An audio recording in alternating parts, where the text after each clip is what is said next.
Yalqun Ghalib, aka YG, aka Li Xianseng.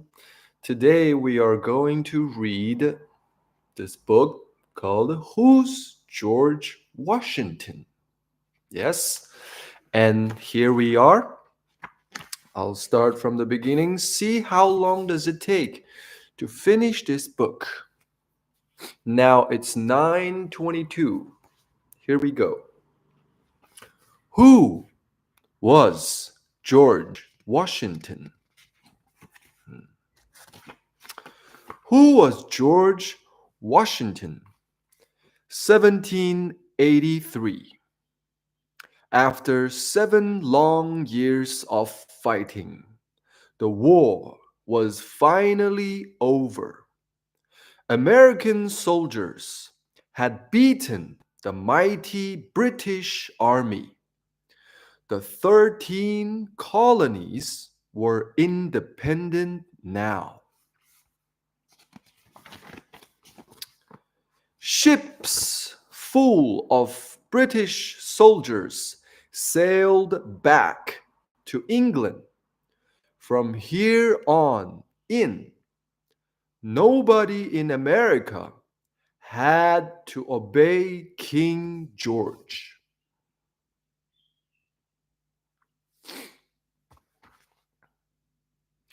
There was going to be a brand new country with 13 United States.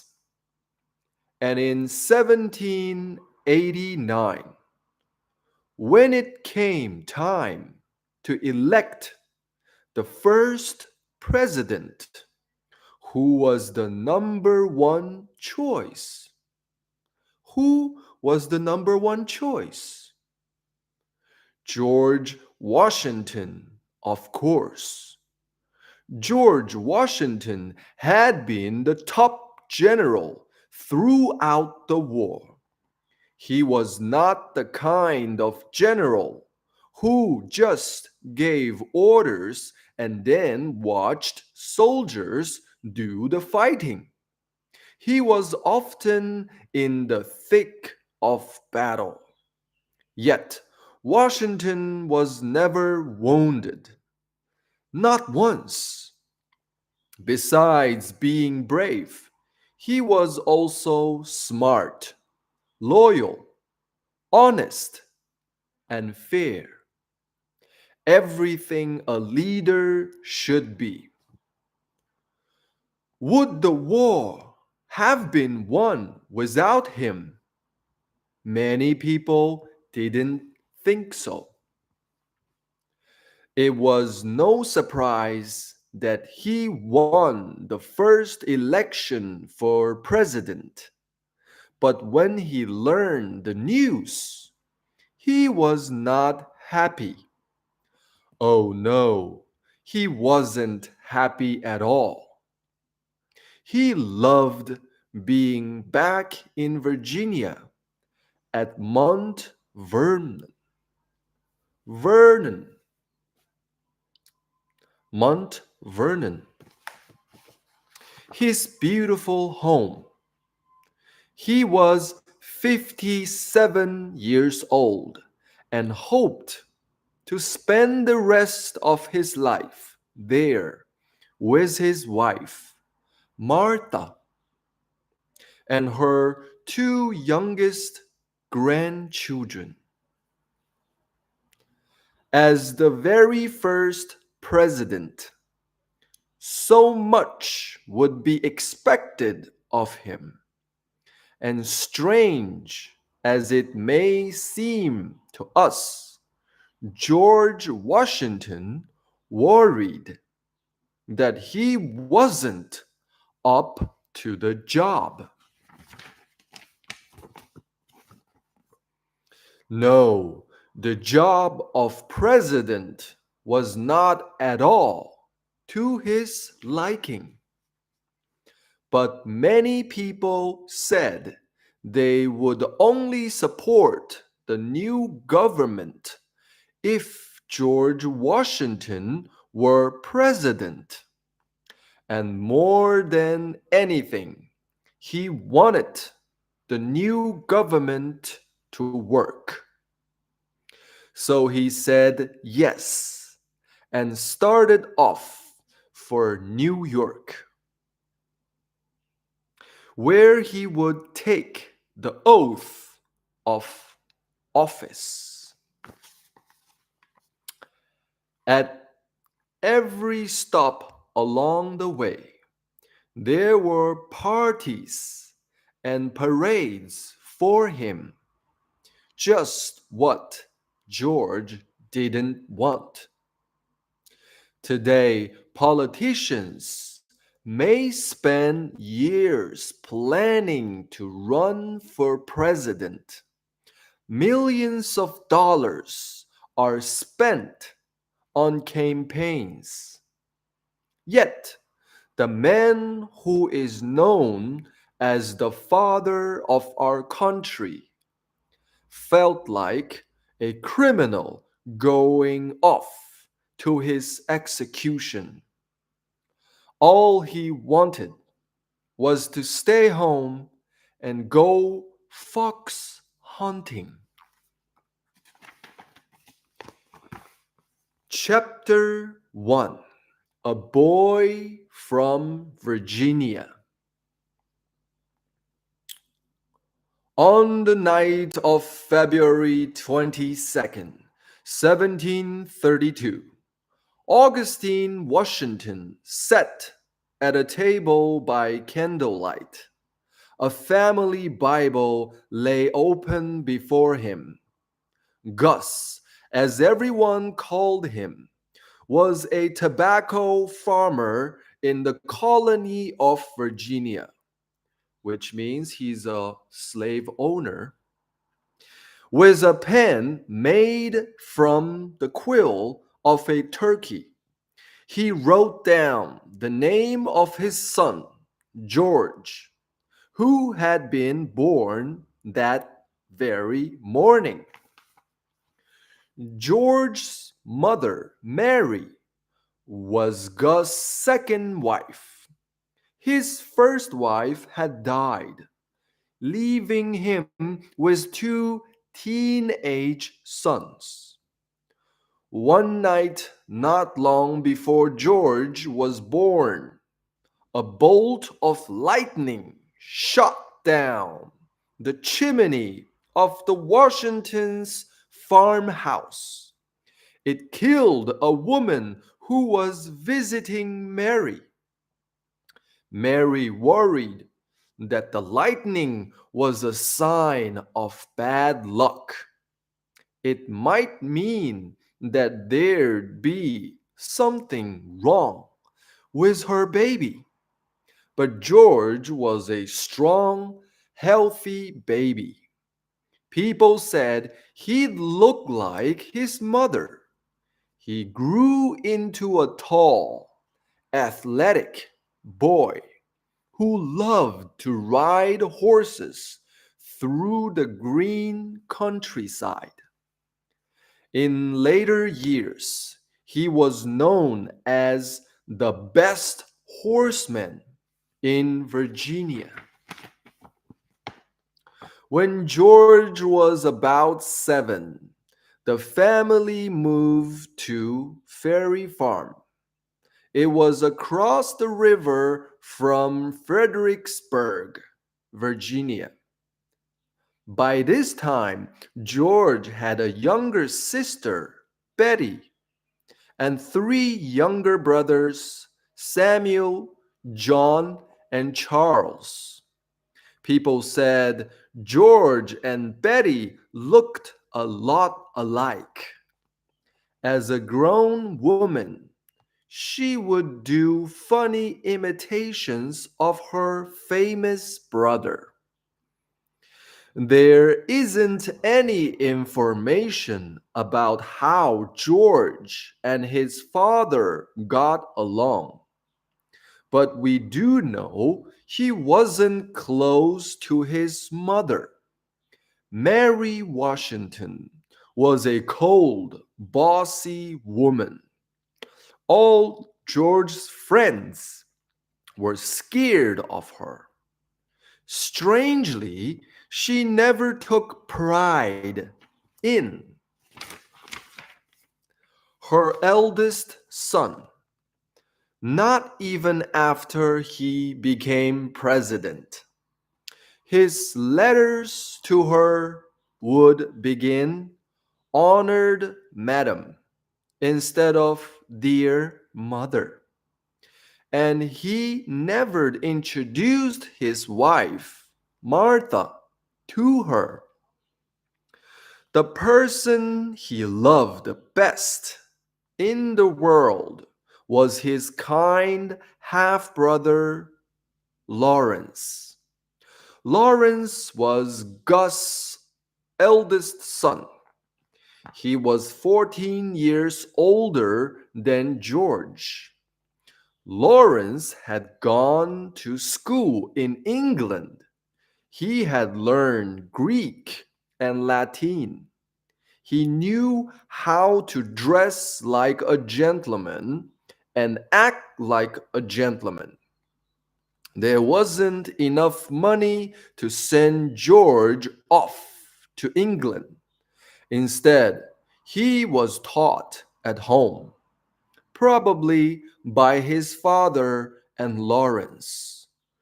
George was great at math, anything with numbers. Came easily to him, but he was a terrible speller. It embarrassed him all his life. When George was only 11, his father died.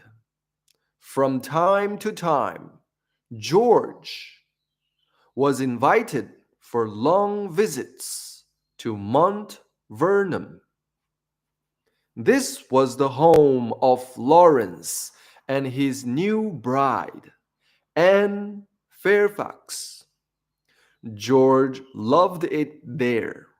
In 1746, George was asked to move in for good, and off he went.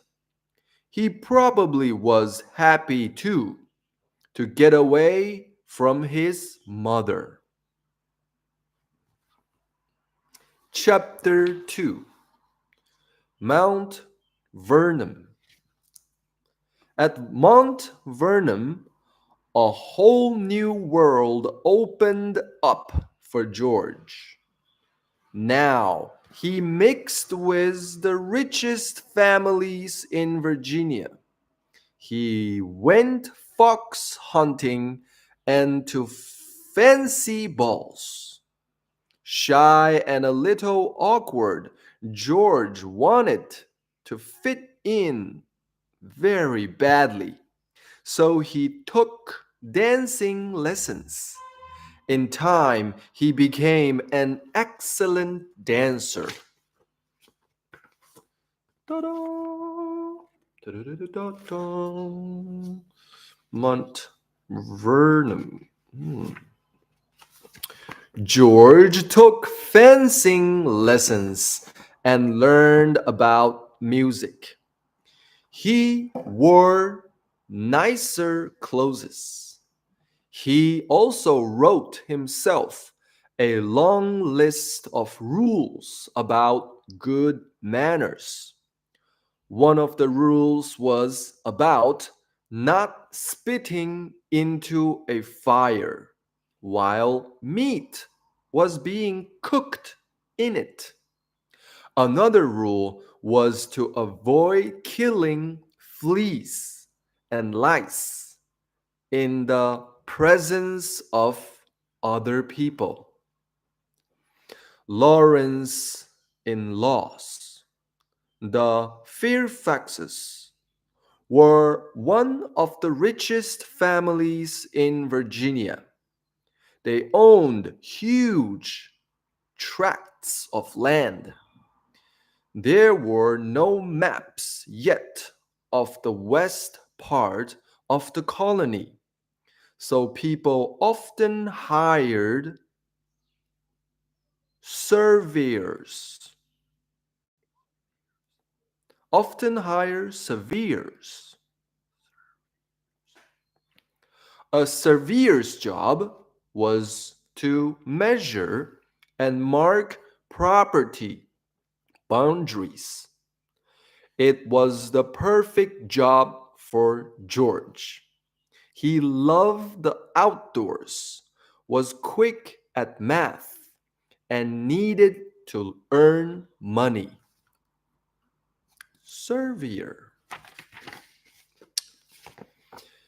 Besides no maps, there were no roads in Western Virginia. It was wilderness. So, as a surveyor, George lived a rough life. For weeks on end, he'd wear the same clothes, sleep on the ground around, sleep on the ground along with other hired men, cook over an open fire, and try to steer clear of hostile bands of Indians. George grew to be a broad shouldered young man with clear blue gray eyes and reddish brown hair. He wore it in a ponytail. At 6'2", he was often the tallest person in a group.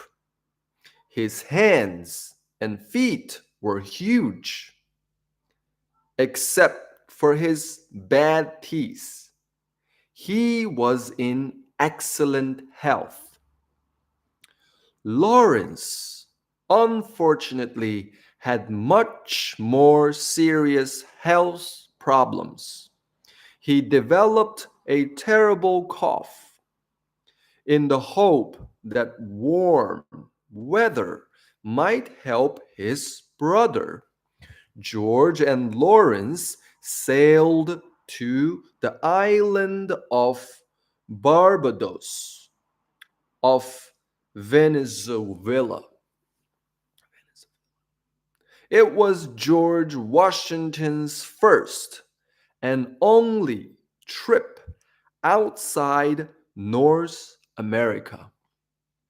Sadly, Lawrence's health did not improve, and George came down with smallpox, another deadly disease.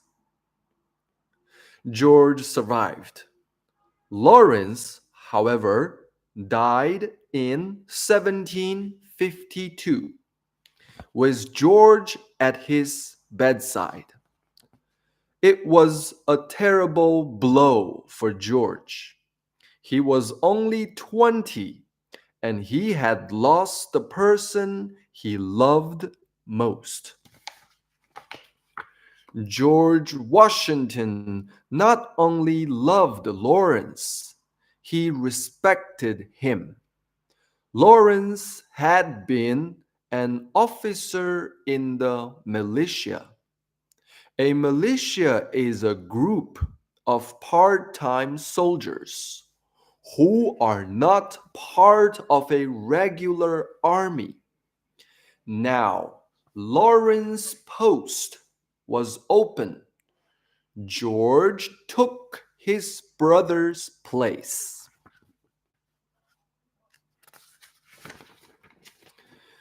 Chapter 3: A Young Soldier.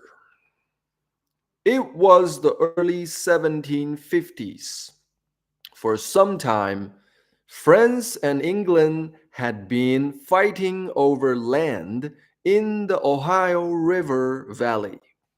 The problem was simple. Both countries wanted to control it. The French built many forts in the area. They wanted to keep British colonists hemmed in on the East Coast.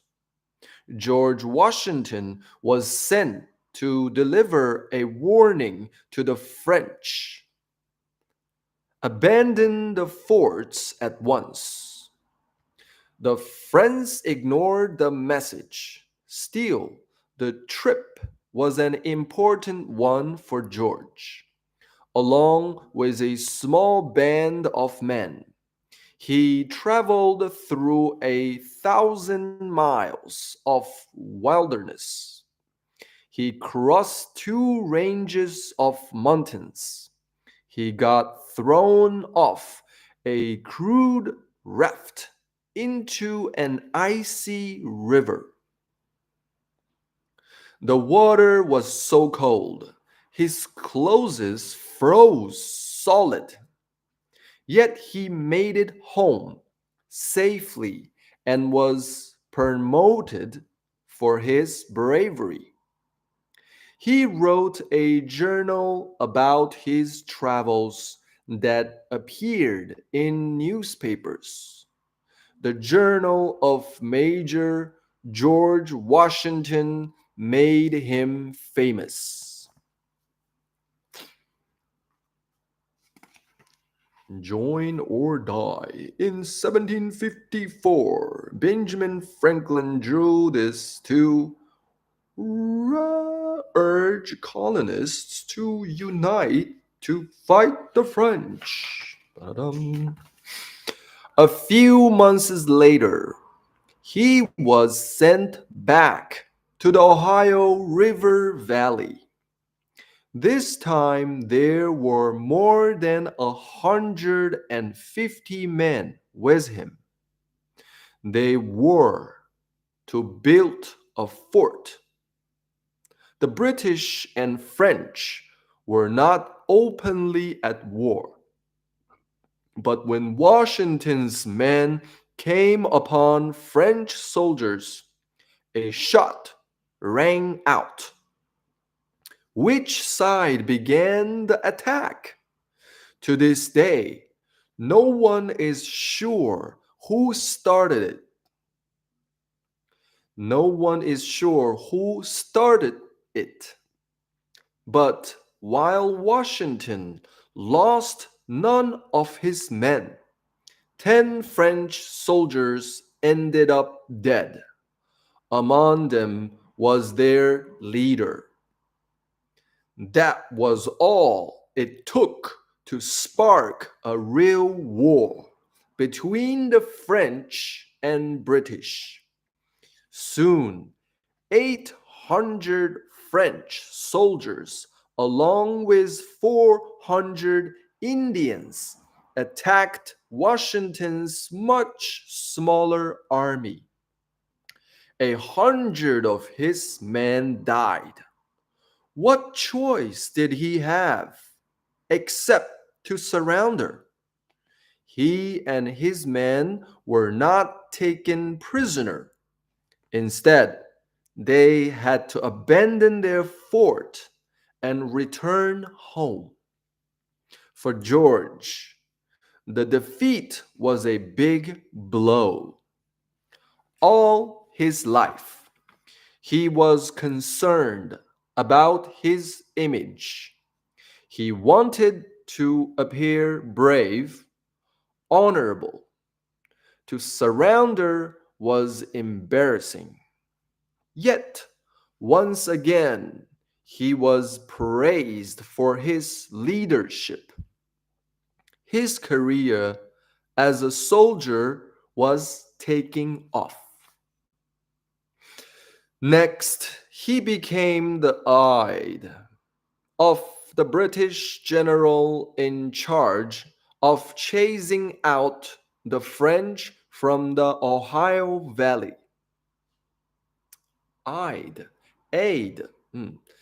Next, he became the aide of the British general in charge of chasing out the French from the Ohio Valley. Up to now, Washington had led American soldiers. Now he was to serve alongside the tough, fearsome redcoats. Redcoats. Fearsome redcoats.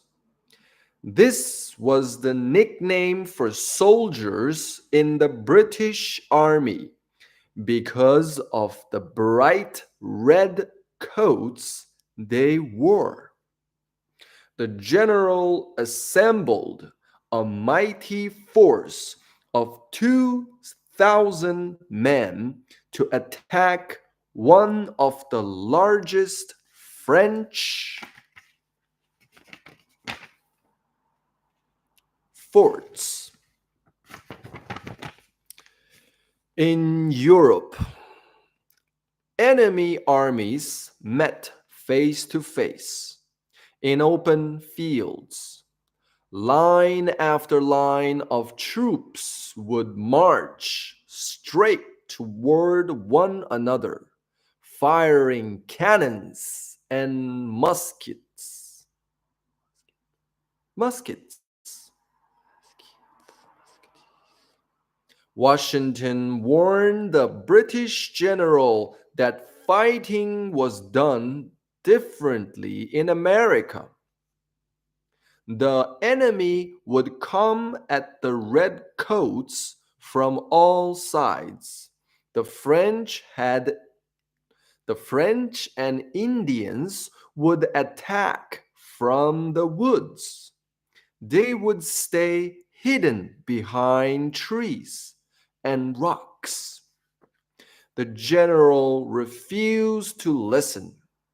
The redcoats were to attack as they had been trained to. The result was a crushing disaster for the British. Soldiers on horseback were mowed down by hidden French and Indian forces. Soon, hundreds of redcoats lay dead. As for Washington, 4 muskets shots tore through his coat. His hat was shot off his head. 2 horses were shot from under him, yet he was never hit. The George was sorry. The general was not so lucky. He died from a battle wound. So George Washington took command of all the frontier forces. He was only 22 years old. For 5 years, he helped build he helped build more than 80 forts in the Ohio River Valley. For 5 years, he fought against French troops as well as hostile bands of Indians. In the end, the British won what became known as the French and Indian War. Colonists, colonists were now free to move west and settle the rich lands of the Ohio River Valley. Da, da, da, da. Mm. I think this is the rich Ohio Valley, yeah? Right next to the 13 colonies. Chapter 4 Country Life. George had seen enough of war. He gave up his command and returned to Virginia. His brother Lawrence's wife had died. She had no living children, so Mount Vernon now belonged to George. He intended to live there peacefully for the rest of his life. At a dance, George met a very rich young widow with two young children. Her name was Martha Custis.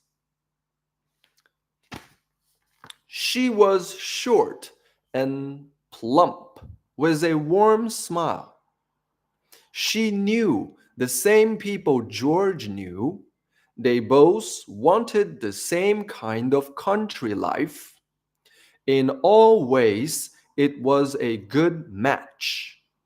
I have found an agreeable partner, he wrote to a friend. On January 6, 1759, they were married. They both were 27 years old. Although never widely in love, there was a strong bond between them. Martha called George old man or papa. Sadly, they had no children together, but he doted upon little Patsy and her elder brother Jackie.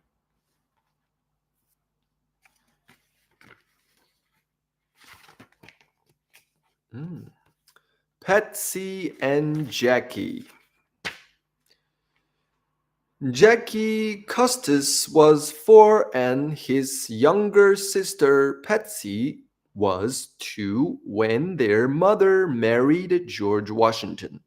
George was good to his stepchildren. He ordered fine clothes and toys for them from England. George was very Lipset when a doll for Patsy didn't arrive on time. Patsy was a sweet girl. From the time she was very young, she had seizures, which grew worse as she got older. Doctors had no idea how to help her. She died after a seizure when she was only 17. Jackie was a spoiled and lazy boy. All he wanted was to have fun. He lasted only a few months at colleagues in New York before coming home. He was a failure as a farmer and died at 26. Just weeks after his stepfather's army won the war for independence. Jackie's son and daughter were raised at Mount Vernon by George and Martha. Jackie's wife and two elder daughters lived nearby in Virginia. As for why George Washington had no family of his own, many historians think smallpox left him unable to have children. Smallpox. Both George and Martha loved to entertain. When he was a much older man, he claimed he and Martha hadn't dined alone in 20 years. Nearly every week, company stayed over at Mount Vernon. Washington was a most considerate host. One guest with a bad cold reported waking up in the night. There in his room stood George Washington with a hot cup of tea for him. 2 or 3 times a week, Washington went fox hunting. One of his hunting dogs was named Sweet Lips. He liked to play cards and gamble for small sums of money. He'd met he'd meet up with friends at the local tavern to hear the latest gossip and jacket, latest gossip and jokes. But running a large farm was serious business, which means you have to manage a lot of slaves. It took up almost all his time. Washington rose early and had tea and pancakes with honey for breakfast. The pancakes were cut into small slices, which made it easier for him to eat. Then he would get on his horse and cover all four corners of his farmland. He helped drive the cattle and mend fences. At first, the farm raised and sold tobacco. Tobacco was difficult to grow, even though Washington experimented with ways to improve his crop. Later on, he switched to growing wheat and built a mill to turn the wheat into flour. Wheat was much easier to grow and he could sell it locally, whereas most of the tobacco was shipped to England. Mhm.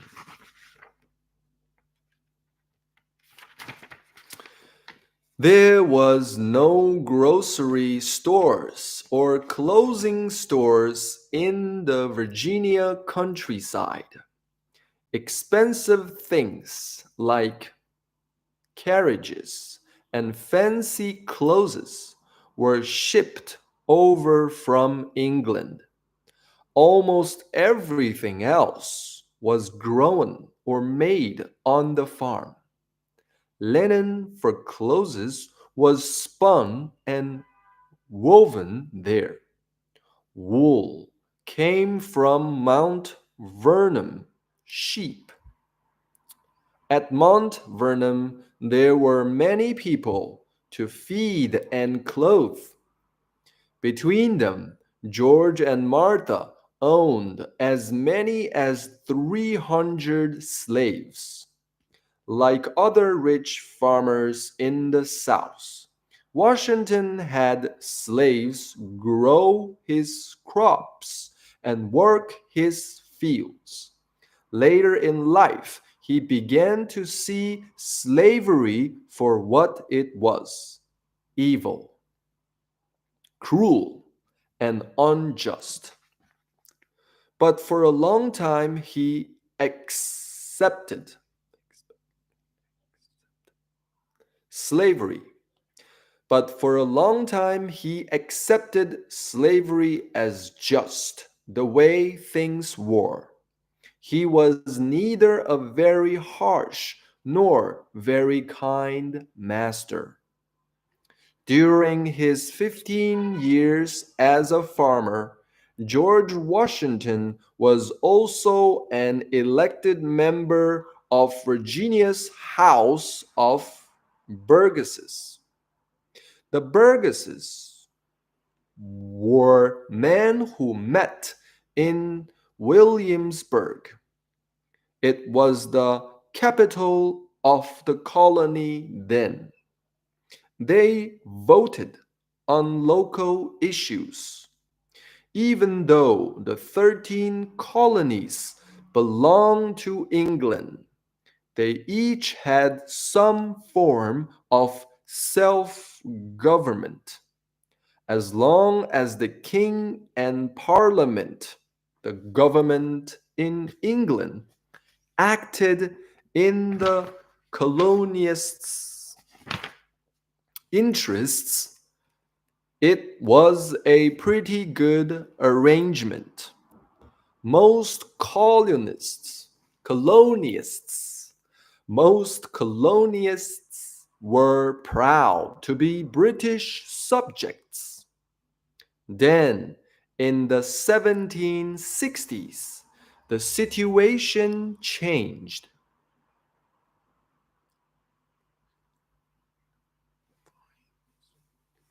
Chapter 5, Breaking Away.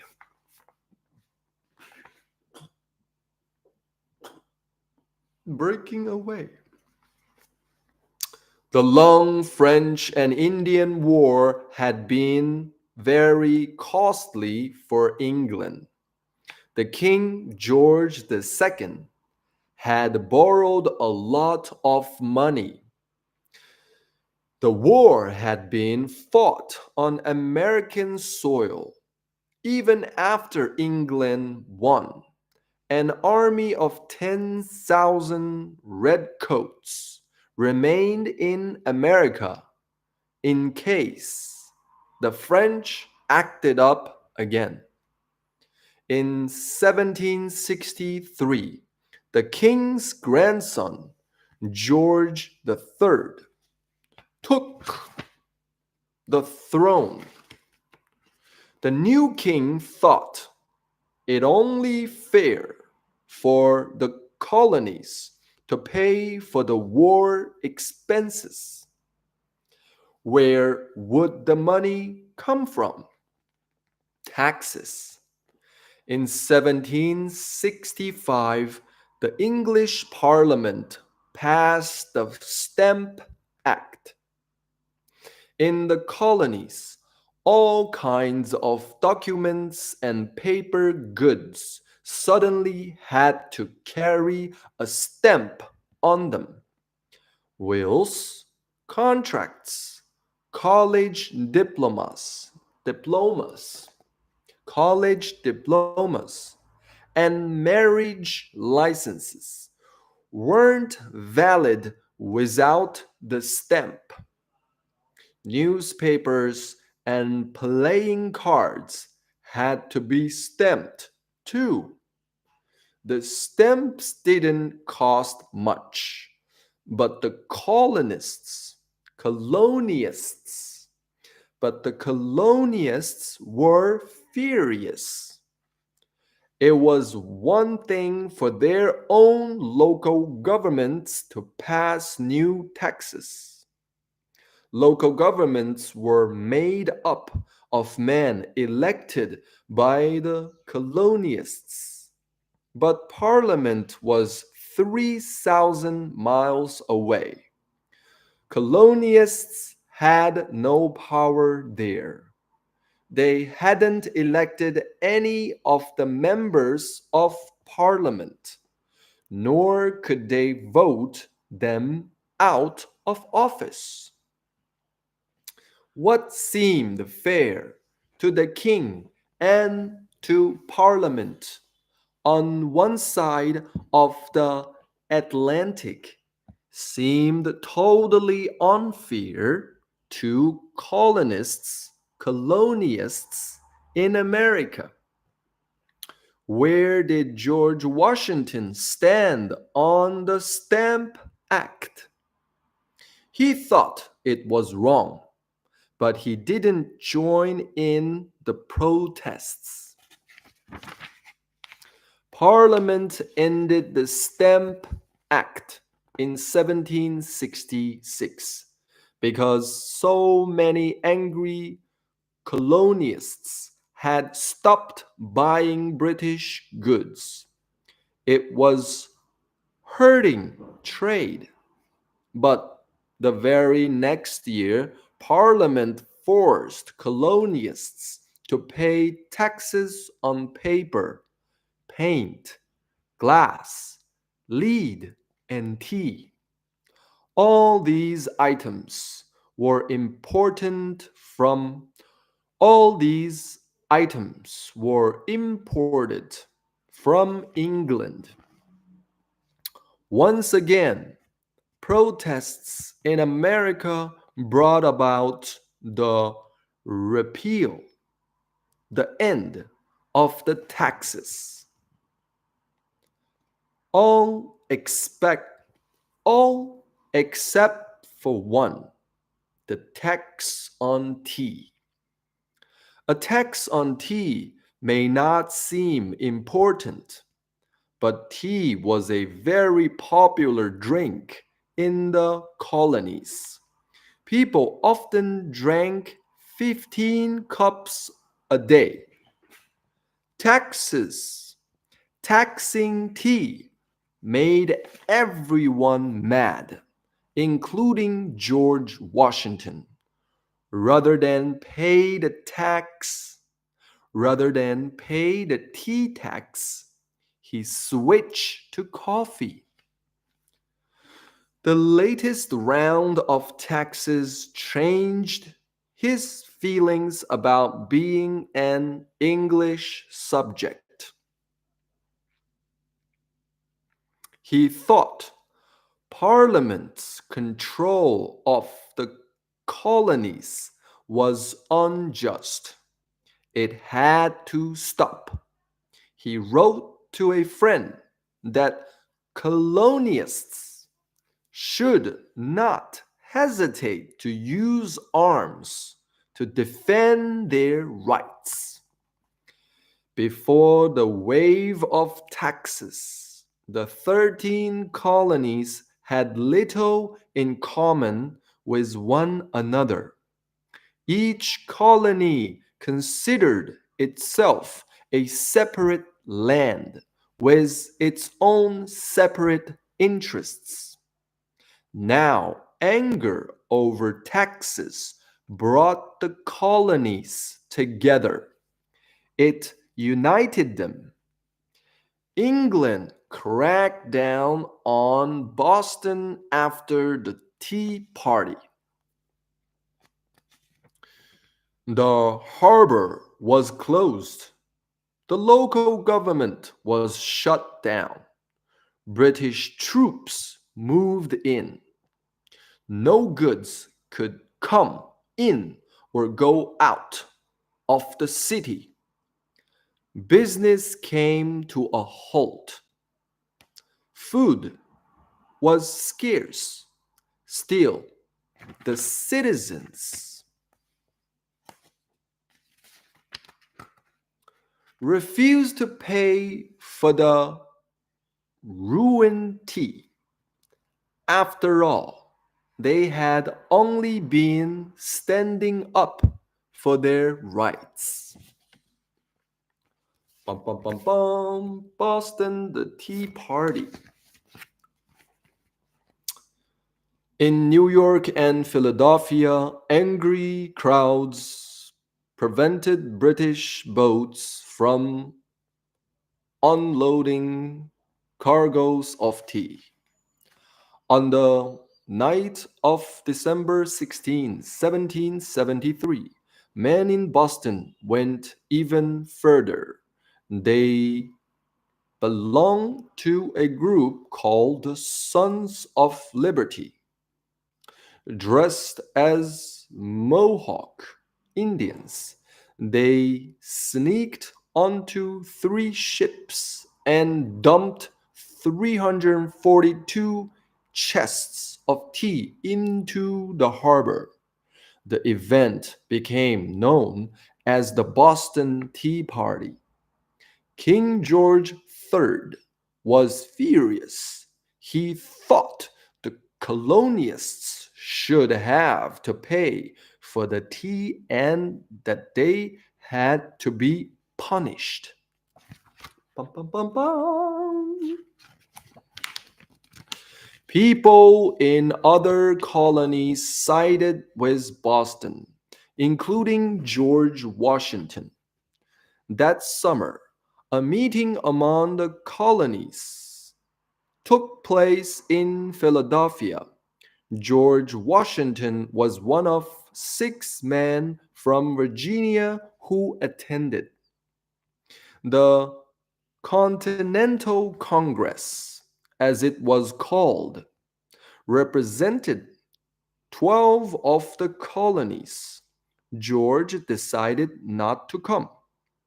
Nobody talked about breaking away from England. Not yet. They still hoped the situation would improve. But by the time the Second Continental Congress met in May 1775, the mood had changed greatly. Fighting had already broken out between colonists and redcoats in a few Massachusetts towns. Americans had died. There was no turning back now. The colonies wanted independence. The Second Continental Congress began to prepare for war. George Washington had arrived in his blue soldier's jacket. He was 43 now. He had been a farmer for the past 15 years. As for his early war record, it was not great. He'd never won a field battle or ever commanded a large army. Nevertheless, in June 1775, he was asked to lead the brand new Continental Army. He said yes, though he had serious doubts as to his ability. His first reaction was to turn bright red, and then he ran out of the meeting.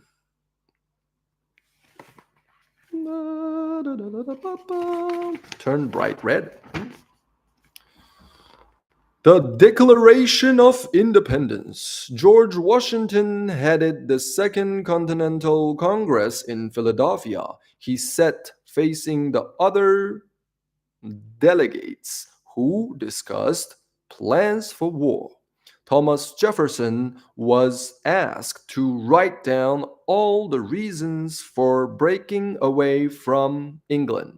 Ben Franklin helped him, but the words are mostly Jefferson's, and they are among the most famous words in all of American history.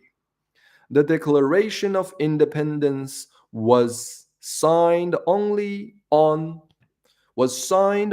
July 4th, 1776, by the delegates at the Congress. One man, John Hancock, wrote his signature in huge bold letters. Today, if someone asked for your George Hancock, John Hancock, it means they want your signature. Interesting. Colonists in New York City tore down a statue of King George III. Ba-ba-bum. Chapter 6. The Commanding General. The War for Independence lasted from 1775 to 1783. Of course, everyone knows how it ended. The colonists won the war. To us, it doesn't seem as if it could have happened any other way. But during the war, no one could be sure of the outcome. In fact, it seemed as if the colonists had very little chance against England. The Continental Army that Washington led went into the war with no training. Soldiers were young, poor, and uneducated. Most were between 15 and 25 years old.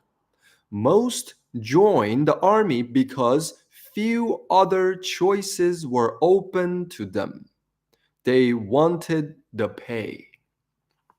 There were never enough soldiers. The living conditions were terrible.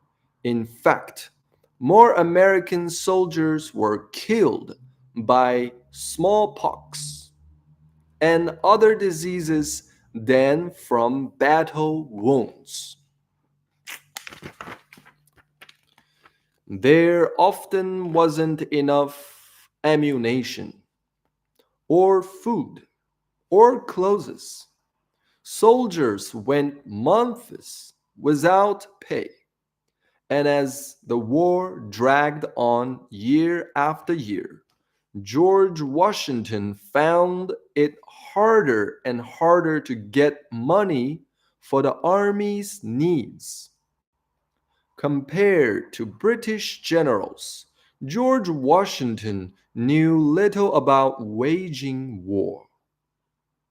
Before taking command of his troops, he bought 5 books that taught military tactics.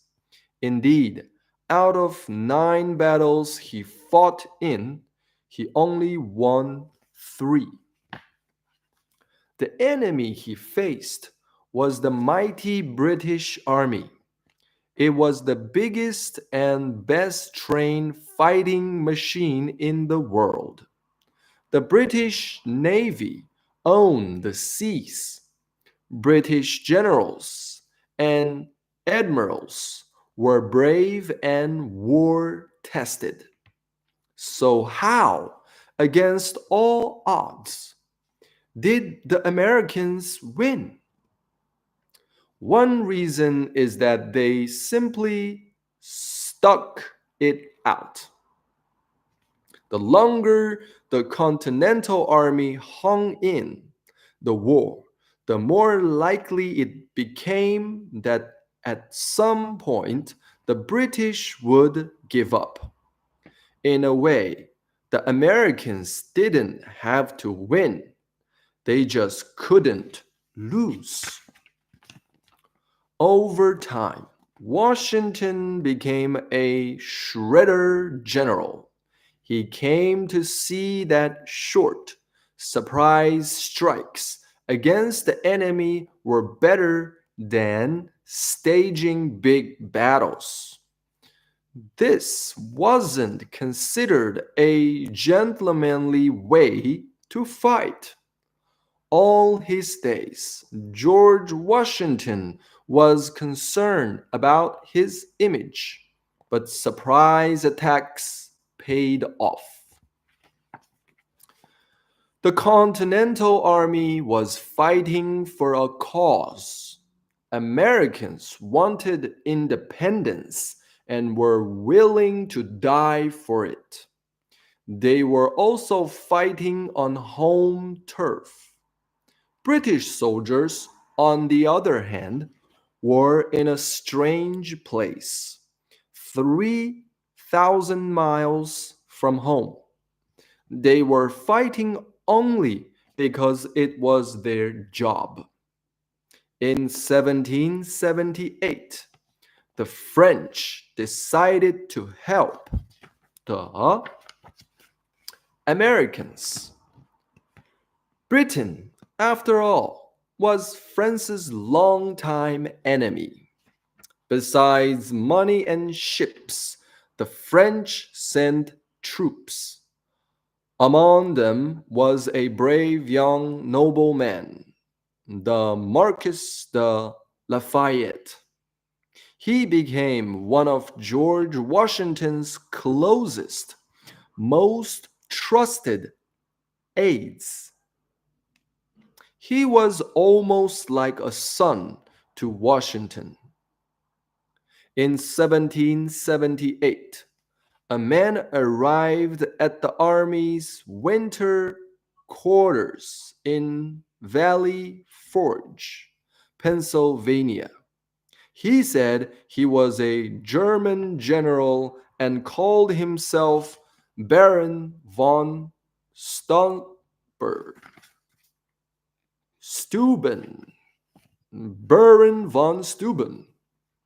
He wasn't a general or a baron, but he had been a soldier since he was 16. He knew all about training soldiers. Von Steuben taught Washington's men to work as a unit. He taught them to keep fighting even though they were afraid, even though friends were dying around them. Because of the Baron, the Continental Army became much more professional. That helped win the war. Perhaps more important than anything else, George Washington was the reason for victory. Despite defeats, command soldiers always had faith in him. During the Long War, four British commanding generals came and went. For the Americans, there was only one Washington. To everyone, he was known as His Excellency. Quiet and aloof, he was not chummy with his soldiers.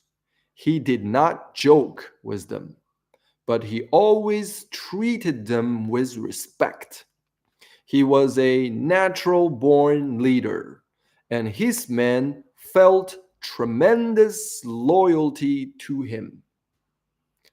At times, Washington seemed almost Superman, almost superhuman. He never showed fear. The honor, sorry, the horror of war never affected his health or his outer calm. He'd play catch with his aides to relieve stress. Indeed, the pressure must have been tremendous. Men's lives were in his hands, and not just on the battlefield.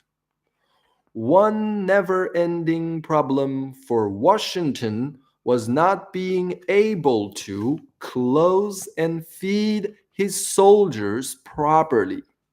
The Congress in Philadelphia didn't have the power to supply money or send more troops, and local governments in the colonies weren't eager to raise taxes to fund what had become a very long war. Washington saw the bigger picture. Yes, this was a war for independence, but if the colonies won freedom from England, what would happen then? Washington gave much thought to this all during the war. If a new country was born, he came to believe that it must have a strong central government, just as his army needed a strong commanding officer. Washington believed that a new country made from the different colonies would need a strong leader, not a king, but an elected leader. British accent.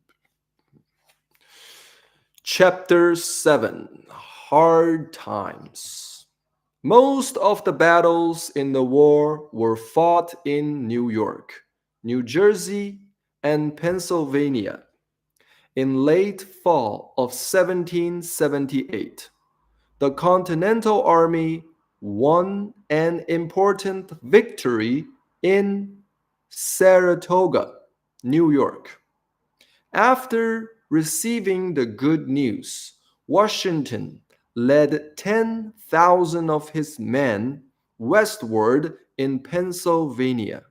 They would set up camp until spring, when battles would resume. He picked a place called Valley Forge.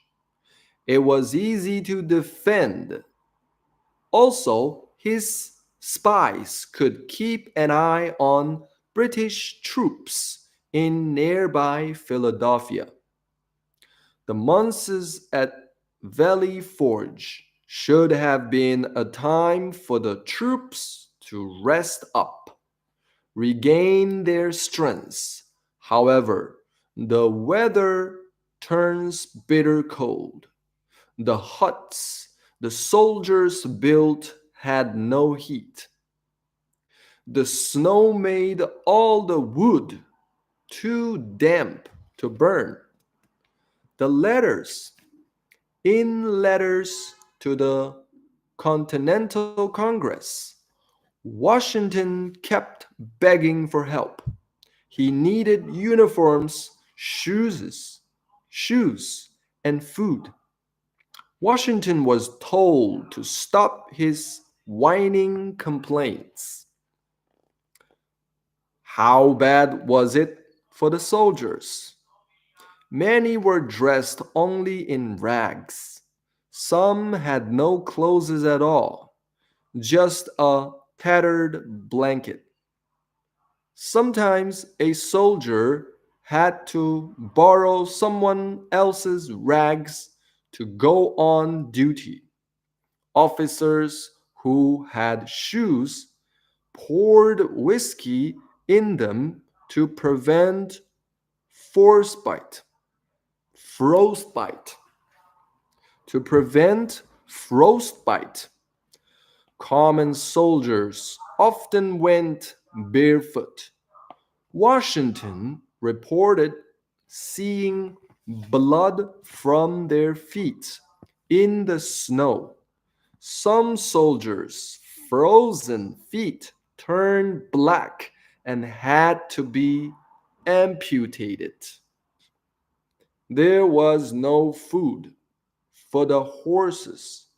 Most fell down dead. There wasn't enough food for the soldiers either. They would go for days without even so much as a bite of meat. They were near starvation. As always, Martha came to stay with her husband and the troops at winter camp. Everyone called her Lady Washington. He couldn't stand the sight of blood and was known for saying that she shuddered at the sound of a gunshot. Yet she knew being there meant a lot to the soldiers as well as her husband. At Valley Forge, she cared for the sick and would leave small gifts for them. Still, a quarter of the troops, 2,500, died from disease. What is even more terrible is that the suffering at Valley Forge was unnecessary. Pennsylvania farmers had recently harvested their crops. It had been a very good year. They could have supplied the troops with food and clothes, but choose instead to reap bigger profits by selling to the British.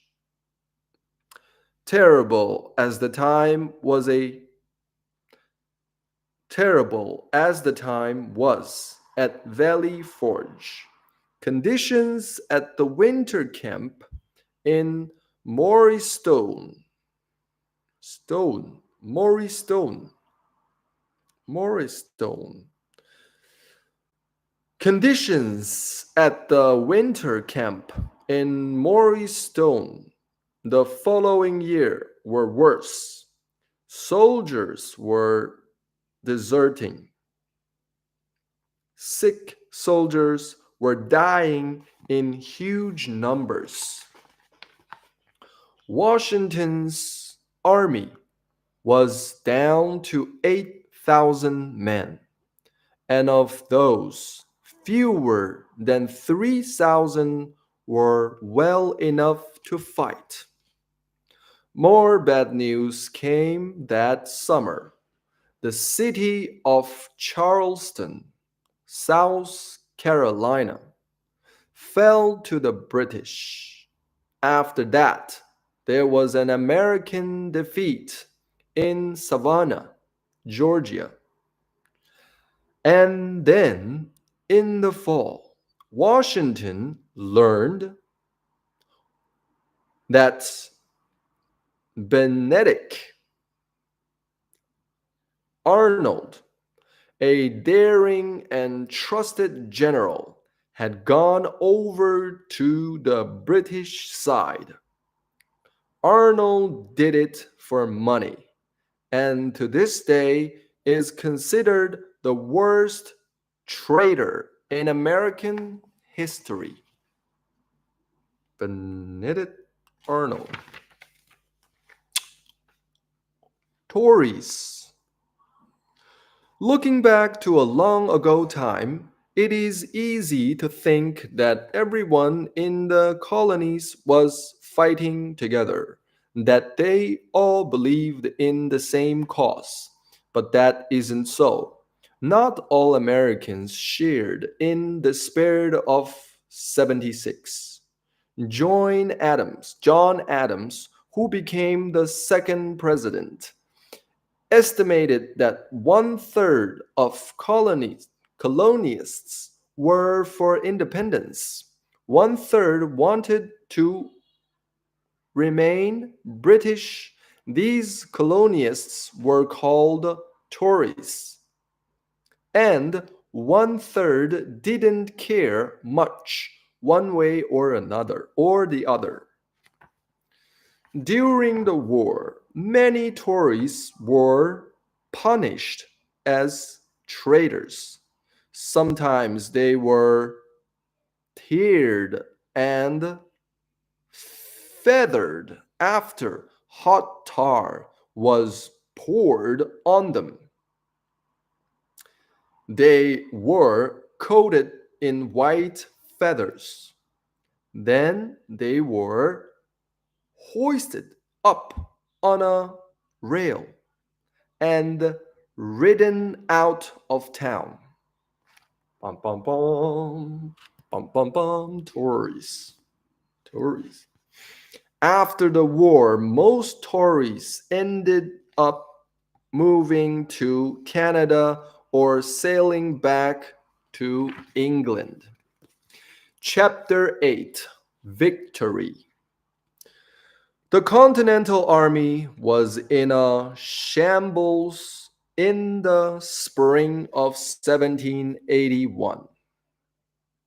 Yet, only 7 months later, the war ended. One battle changed everything. For a long time, Washington had dreamed of retaking New York City, which had been captured by the British. Washington wanted a big win badly, but wisely he now focused on victory in the South, in Virginia. The British commanding general, Lord Charles Cornwallis, had just moved his entire army to Yorktown, Virginia. It was on a peninsula, which meant his army was surrounded on three sides by water. As American ships headed into the area, a fleet of French ships joined them. Then Washington sent 2,000 troops to join forces with French soldiers at the tip of the peninsula. All told, Washington had the strength of 21,000 men. Cornwallis had only about 7,000. Cornwallis' army was not only outnumbered, it was hemmed in on all sides. The British were trapped. The battle began. The battle begun, and on October 17th, on the 8th day of bombardment, General Cornwallis surrendered. 2 days later, George Washington sat on his favorite horse, Nelson, watching the defeated British soldiers march out of Yorktown. He did not realize right then that this victory spelled the end of the war. But it had. The Americans had won independence. It took 2 years before a treaty between Britain and the United States was signed in Paris, France. As soon as word of the treaty came, Washington said farewell to his army. First, he said goodbye to the ordinary soldiers. He called them a patriotic band of brothers. A month later, he met with his officers in Fruance's Tavern in New York City. Francis Tavern in New York City. The tavern is still there. He broke down in tears. Here were men who had stood by him through the long years of war. Each officer stood before him for a handshake, then a kiss on the cheek. George Washington resigned from the army on Christmas Eve, 1783. He arrived home. Martha was there at Mount Vernon to greet him. He planned to take up farming again and spend the rest of his days in Virginia. He was 51 years old. It was time to retire. The Treaty of Paris. The war ended in October 1781. The Treaty of Paris wasn't signed until September 1783. The treaty recognized that the United States was a separate free country. The boundaries of the new country would go from the Great Lakes and Maine to Florida, from the Atlantic coast to the Mississippi River. A famous artist of the time named Benjamin West was to paint a group portrait of the British and the Americans who signed the treaty. The painting, however, was never finished. Altogether, the Americans sin the Americans including Benjamin Franklin and John Adams, posed for West. The British refused to be in the picture. Ta-da! Chapter 9. A Brand New Country. George Washington was living again in his beloved Virginia.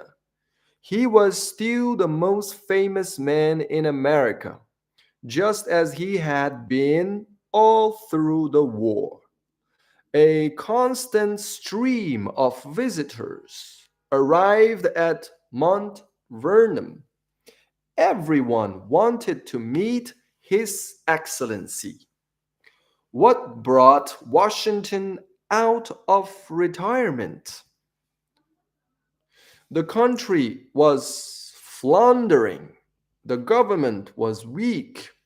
It didn't have the power to raise taxes or control trade or mark state boundaries, borders, mark state borders. Washington said it was as clear to me as the ABC that the new country needed a much stronger system. In 1787, at a convention held in Philadelphia, the Constitution was written. It mapped out the kind of government George Washington hoped for. There would be three branches of power: a strong president, a Congress to pass laws, and a Supreme Court to rule on whether laws were fair. No one branch would have too much power. Even before the first election for president was held, everyone knew George Washington would win. The election system then was different from the way it is now. Electors from the different states were chosen. Each had two votes. Everyone voted for Washington. So he became president. John Adams came in second with third with 34 votes.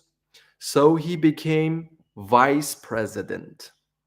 George Washington received the news on April 14, 1789. 2 days later, he set out for the temporary capital, New York City. There he would take the oath of office. He said there were no words to express how anxious he felt. He was walking on untrodden ground. He meant there was no path for him to follow because no one had ever been president before. George Washington was sworn in on a balcony at Federal Hall. He said, "I do solemnly swear that I will faithfully execute the office of President of the United States and will, to the best of my ability, preserve, protect, and defend the Constitution of the United States." Every U.S. president has taken the same oath. No one even knew what to call the president. John Adams suggests His Elective Highness. Others suggest His Mightiness or Majesty. Washington didn't like anything that sounded as if he were a king. In the end, he decided Mr. President would do just fine. The job of president is still, in many ways, what George Washington first made of it. The president is in charge of foreign policy. That means how the United States deals with other countries. The president presents a budget to Congress. Presents a budget to Congress, asking for money to run the government. The president is commander in chief of the army. The president chooses a cabinet, people to advise him on important issues. The president also appointed judges, including judges on the Supreme Court who serve for life. When a Supreme Court judge dies, resigns, or retires, a new one is then appointed.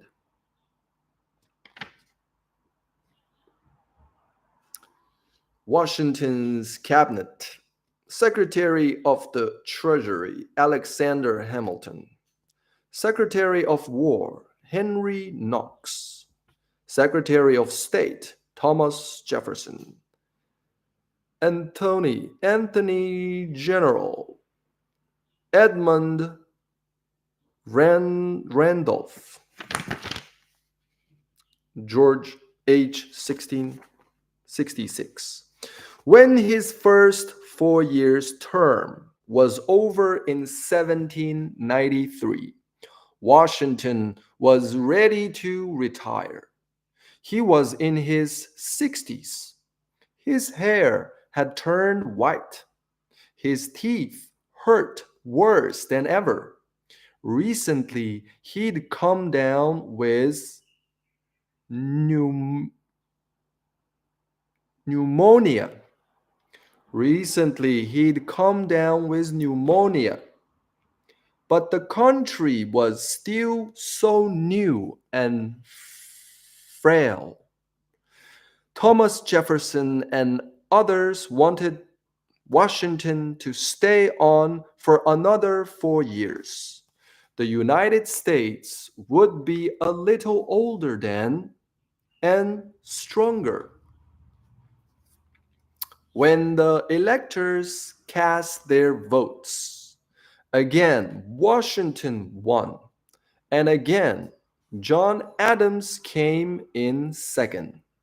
Washington's second term as president was an unhappy one, almost right from the start. There was a short-lived rebellion of farmers. They rose up because they didn't want to pay certain taxes on corn. Washington also agreed to a new treaty with the British. It made him very unpopular, but he wanted to avoid another war with the British while the country was still going through growing pains. One newspaper went so far as to call Washington a fake patriot, a hypocrite. The personal insults hurt him greatly. The only part of his job that Washington took pleasure in was planning the new capital. There first had been a capital in New York, then in Philadelphia. This one would be permanent, not far from Mount Vernon. It was called Washington City.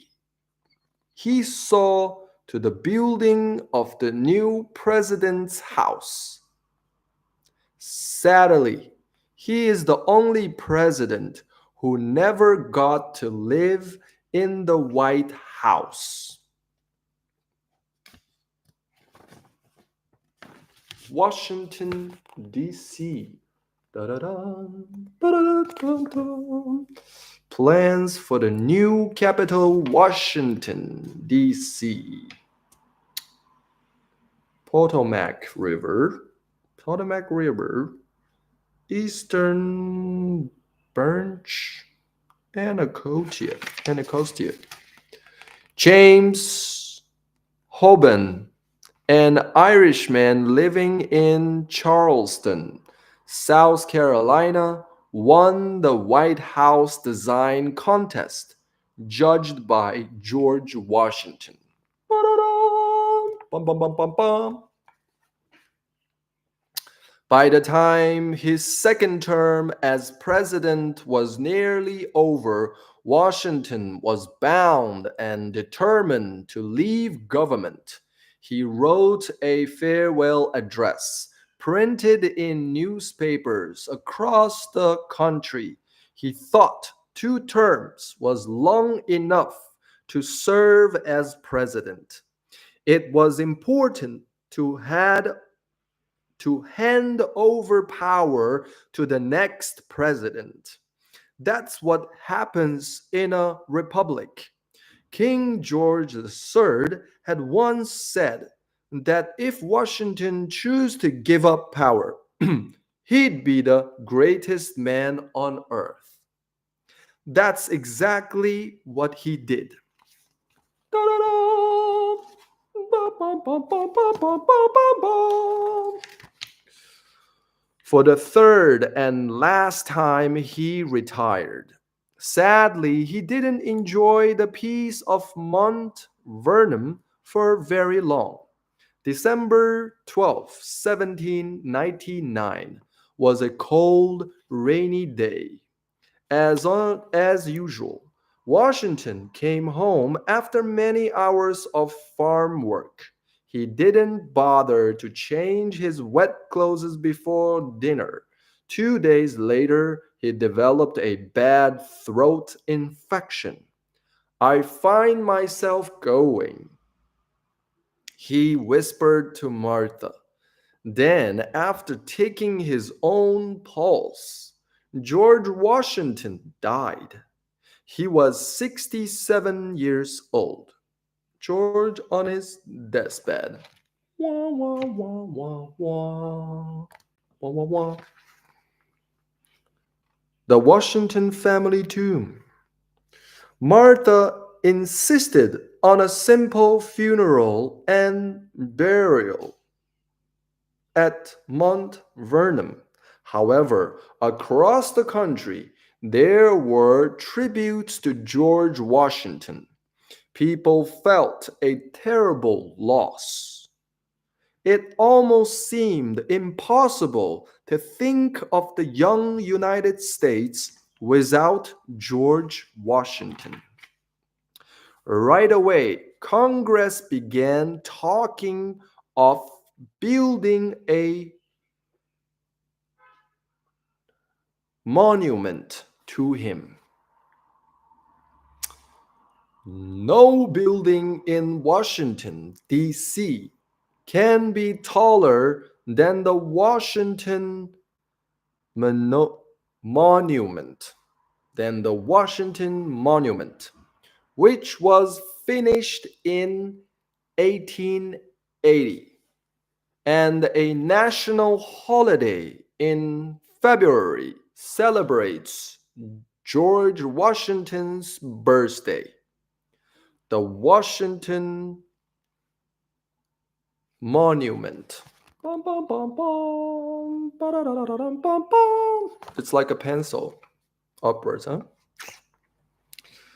When it was built, this was the tallest man-made structure in the world. Oh, really? How tall? We have no idea. It didn't write. Mount Rushmore. George Washington, Thomas Jefferson, Theodore Roosevelt, Abraham Lincoln. Bum, bum, bum, bum, bum, bum, bum, bum, bum, bum. The faces carved on Mount Rushmore in South Dakota were the work of Gutzon Borglum and took 14 years to complete. Bum, bum, bum, bum, bum. Gutzon Morgulum. Mount Rushmore. George Washington is so famous that sometimes he seems more like a monument than a flesh and blood man. We think of him as the face on dollar bills and quarters. Dollar bills, Washington. Yet he was as human as anybody. He lived through amazing times and left his mark on our country in a way that no one else has.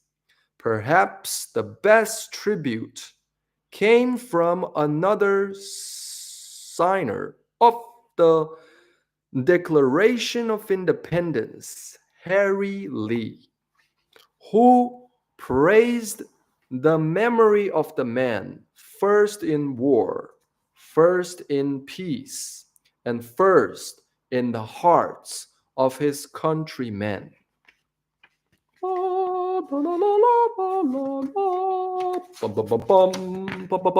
Okay, well, it appears that it took 1 hour, 1.5 hour, an hour and a half to finish this book.